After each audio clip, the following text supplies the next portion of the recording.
July 13. ప్రియులారా, అనేకులైన అబద్ధ ప్రవక్తలు లోకంలోనికి బయలువెళ్ళి ఉన్నారు గనుక ప్రతి ఆత్మను నమ్మక ఆయా ఆత్మలు దేవుని సంబంధమైనవో కావో పరీక్షించుడి. యోహాను రాసిన మొదటి పత్రిక 4వ అధ్యాయం 1వ వచనం. మనం విపరీత బోధల గుంపులు ఆశ్చర్యకరమైన వేగంతో దూసుకుపోతున్న రోజుల్లో జీవిస్తున్నాం. వాస్తవానికి క్రొత్త బోధల గుంపులు లేవు. అవి క్రొత్త నిబంధన కాలంలో పుట్టుకొచ్చిన విపరీత బోధల సమూహాల యొక్క వైవిధ్యాలు మాత్రమే. వాటి వైవిధ్యమే క్రొత్తది కానీ వాటి ప్రాథమిక సిద్ధాంతాలు కావు. మనం ఆత్మలను పరీక్షించాలని యోహాను చెప్పినప్పుడు దాని అర్థం మనం బోధకులందరినీ దేవుని వాక్యం ద్వారా పరీక్షించాలని, తద్వారా మనం అబద్ధమైన వారిని గుర్తించగలమని కాదు. అబద్ధ బోధల గుంపులు తమను తాము నకిలీవని బయటపెట్టుకునే 3 ప్రాథమిక రంగాలు ఉన్నాయి. ఏ అబద్ధ బోధల గుంపైనా ఈ 3 పరీక్షలను నెగ్గలేదు. చాలా అబద్ధ బోధల గుంపులు బైబిల్కు సంబంధించి వారి బోధనలో ప్రాణాంతకంగా లోపభూయిష్టంగా ఉంటాయి. వారు బైబిల్ దేవుని నిర్దోషమైన వాక్యంగా, మనిషికి దేవుని చివరి ప్రత్యక్షతగా అంగీకరించారు.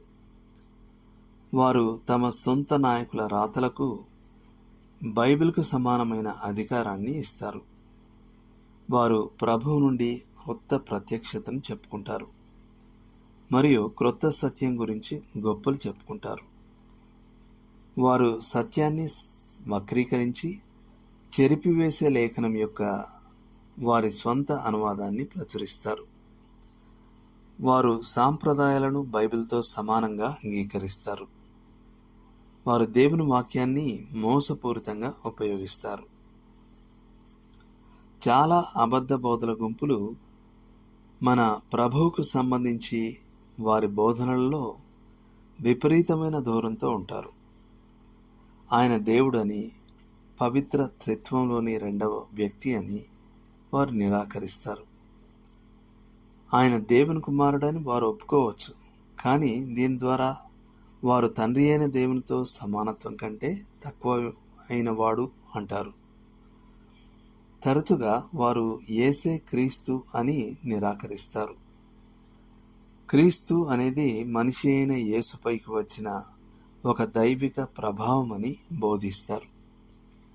తరచుగా వారు రక్షకుని యొక్క నిజమైన పాపరహితమైన మానవత్వాన్ని నిరాకరిస్తారు. అబద్ధ బోధల గుంపులు ఖండించబడే 3వ రంగం రక్షణ మార్గం గురించి వారు బోధించేది. వారు రక్షణ కేవలం ప్రభు అయిన యేసునందు విశ్వాసం ద్వారా కృపచేతనేనని నిరాకరిస్తారు. వారిలో ప్రతి ఒక్కరూ మంచి క్రియలు లేదా మంచి గుణం ద్వారా రక్షణ అనే మరో సువార్తను బోధిస్తారు. ఈ విపరీత బోధల గుంపుల ప్రచారకులు మన తలుపు వద్దకు వచ్చినప్పుడు మన స్పందన ఎలా ఉండాలి? యోహాను మనల్ని ఈ ప్రశ్నలో విడిచిపెట్టడు. అతనిని మీ ఇంట్లోకి చేర్చుకోవద్దు, అతనికి వందనమని కూడా చెప్పవద్దు.